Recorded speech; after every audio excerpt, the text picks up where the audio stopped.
একটা মুরগি রেগে জবাইও করিয়া ভালো করে পরিষ্কার করিয়া গো গোসল করাইয়া করবো আয় কুটা বাসারে।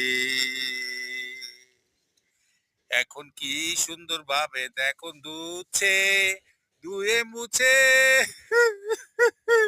ধুয়ে মুছে মুরগিটাকে কুটে বাজবে ছোট ছোট টুকরা করে রান্না করব বন্ধুরে।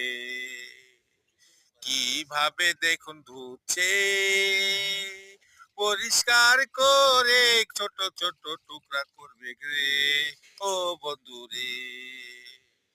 ধোয়া মোছা পরে হাই মশলা দিয়ে তেল দিয়ে সুন্দর করে রান্না করব রে মজায় কি সুন্দর খাবো রে বন্ধুরে ও বন্ধুরে।